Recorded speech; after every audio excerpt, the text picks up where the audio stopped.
Hello everyone and welcome to a new video. MC-Mura here, and in today's video I wanted to give you a couple of tips about how you can play against Ibuki in Street Fighter V. This of course is updated to the current season of Champion Edition. Ibuki is a little bit of a weird character. She's all over the place when it comes to tiers. Some people think she's really good, some people think she has lost a step or two, but I do think she is still a really strong character, and I wanted to give you some tips on how you can play against her. First of all, let's talk about the effective range against Ibuki, the range at which you will be fighting against her, and the range that will give her the most issues, and it's about right around here. From right about this angle, I will say this is the effective range against Ibuki, and that's why she struggles against many of the big body characters and characters like Chun-Li, because they can dominate this range with their long normals. First, let's take a look at her normals. You will see that most of her attacks will whiff from this spacing. So from a range like that, most of her attacks will whiff. Most of these are whiff punishable, of course. So this is a distance that you would like to be standing against or staying in if you are fighting against Ibuki. This is, I will say, right around here, especially if your character is good from this range, right? So this is the very first thing. The second thing, and one of Ibuki's best tools at this position, is the forward heavy kick. This attack low crushes, so if I'm trying to bait with crouching mediums, as you can see, it will hop right over my low and it will hit me. This attack is a little bit problematic because if you are trying to fish a lot with lows in the neutral, as you can see, it is gonna be an issue, and on block it's only -3. If you have an amazing 3 frame like Chun-Li, you can punish this, but I feel like for most of the cast, your 3 frame is gonna be a little bit short to punish this. So what you will wanna do is stand at the range that we talked about and whiff punish it, as you just see. It's kinda hard, but it's absolutely doable. It is a move that you can practice with punishing, and they are gonna use it a lot. Even if you block it, take your turn, -3. Try to attempt a punish if your character can do it. If not, then take your turn. It's not a big deal, but you should always try to whiff punish this attack. The third thing Ibuki have is the V skill. This V skill is pretty good because it shifts her hurt box backward. If you watched my Kage guide, you will see that I was talking about his light punch red fireball, and it has the same effect. If I try to poke her, as you can see, she's like sways backwards, which makes my attack whiffs. So this is pretty strong, but the thing is, it does have a little bit of, well, because she is kinda stuck in her place for a bit to charge it, she is prone to jumping. So if you, during this attack, if you expect that they are gonna do it, you can get a jumping combo here. This of course is a good answer. If your character have a long range crush counter like Chun-Li, you can actually just standing heavy kick it. As she is charging, you can just see her charge and go for your crush counter. One good thing about a character like Chun-Li, and a couple of characters in Street Fighter V have this, is moves like air legs. So air legs is very good against this. So in general, you will see many of the high level Chun-Li players doing air legs in the neutral against Ibuki. They will do stuff like that. So if your character have that, if you have like this axe kick, a move that can go into the air and just attack from this angle a little bit more aggressively, you will be able to deal with this fairly well. If you manage to block this and she didn't charge it, as you can see, she's -7, so at -7 you can absolutely punish this on block. Again, maybe with someone like Chun-Li you can get an EX legs. So this attack, while it's really good, if you have a read on it, you can punish it heavily. This also applies to the next attack, and this is a big one, and that is the Air EX kunai. Air EX kunai is very strong. Like, this is one of the better attacks in the game, certainly, but it's not what it used to be. So first of all, as you can see, if you block this, Ibuki is not plus anymore. She used to be really plus after a dash, now not so much. But what I wanted to talk about in how you can deal with this in the neutral is that the Air EX kunai have a fixed trajectory. So if you know it's coming, you can, for someone like Chun-Li, you can just neutral jump and land punish this. You can jump forward and cross her up if your character have a really good cross up. Chun-Li kinda have a suspect cross up, but if your character have a good angle, you can absolutely jump and punish this. So this is a move that is really good, but if you have a read on it, you can absolutely punish it.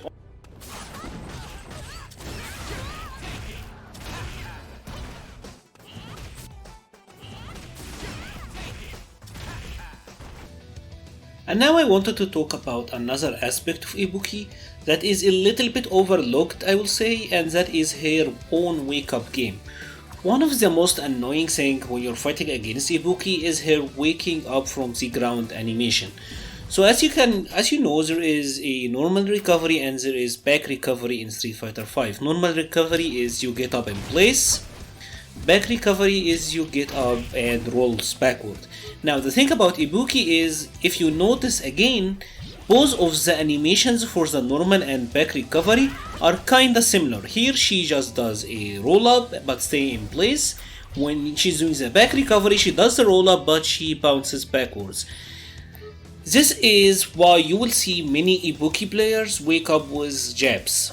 They will wake up with their jab target combo because it is actually in practice very hard to identify which one the Ibuki is going or is waking up with. This is something that even the pro players will fall for all the time. So whether you knock her down and she does a back rise or she does a quick rise, it's actually a threat. In the heat of the moment, you will certainly eat a wake up button. Happens to all of us, and I wanted to give you like a kind of an answer to this, or what I personally like to do versus Ibuki.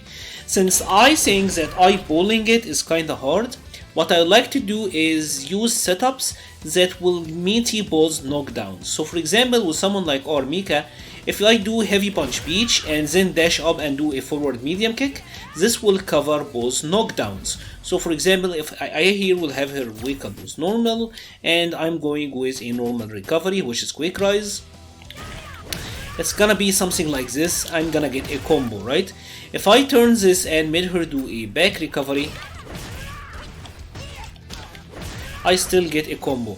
This is, in my opinion, what I found to be the safest and best approach for Ibuki, or if you're even trying to meet her on wake up, I mean. So if your character can do this, it will be fantastic. You will not have to worry about this.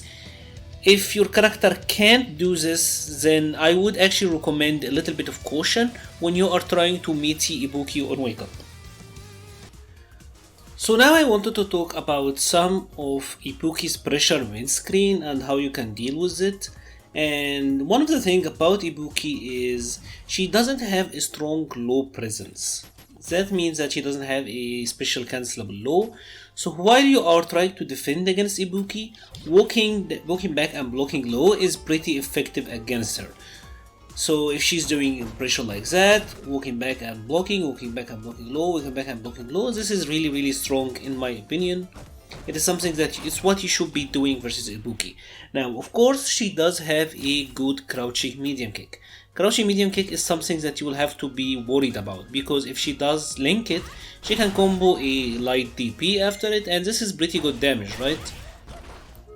But the thing about this is this only combos from close range, and that's why I was saying that walking back and blocking is pretty effective against Ibuki, because if she's not really close while doing this, this might happen and she can get punished. The crouching medium kick is pretty dangerous when she's in V-trigger though, because this becomes a threat.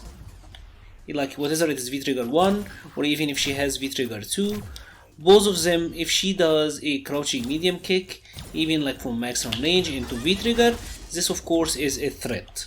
Now, specifically if you happen to block this sequence, or if you happen to block the V-trigger 2, it is actually unsafe in this patch. It is -4, so you can get a punish like this. Make sure to, or keep in mind that the shuriken is coming back.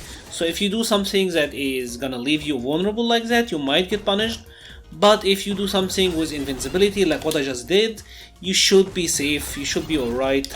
And you know, you have gotten the punish, and don't let her escape from this without getting punished. It is unsafe in this patch. So this is the thing. Now, another thing I wanted to talk is the Raida knockdown. Raida knockdown is great for Ibuki. This is because it leaves you in a specific spacing where she can dash and be +4.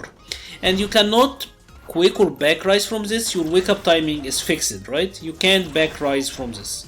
It's like a command grab pretty much. You have to eat it and wake up at a specific spacing. If Ibuki does a woke-up throw, she is at +4 after a dash. As you can see, after a dash, she's +4.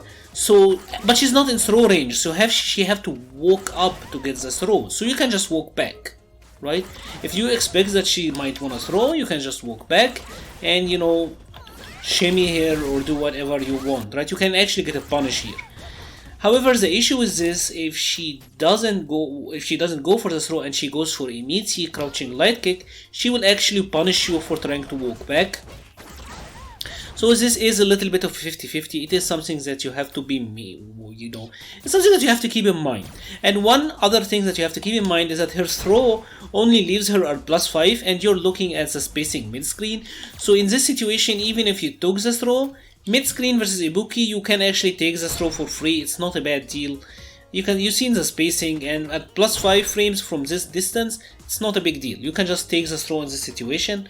So I would actually recommend sitting down and taking the throw, because at least if you take the throw in this situation, you're out.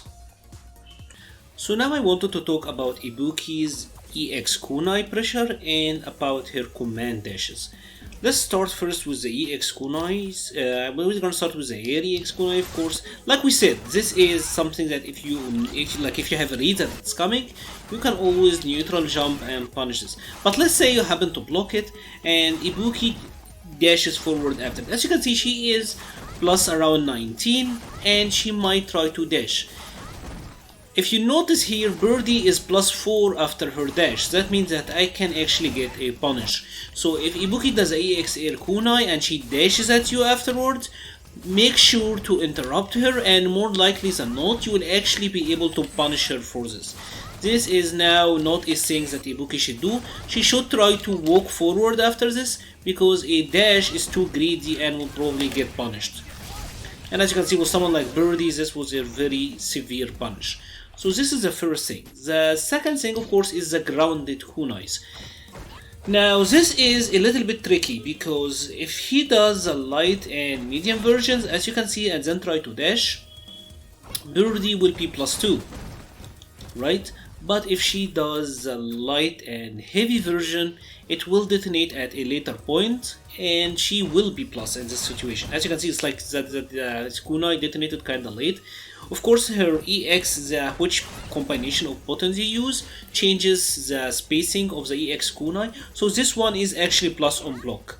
Like if she does the light and heavy version, light and heavy EX, this will be plus on block. She is +2, but she's outside of throw range, she's outside of pressure range.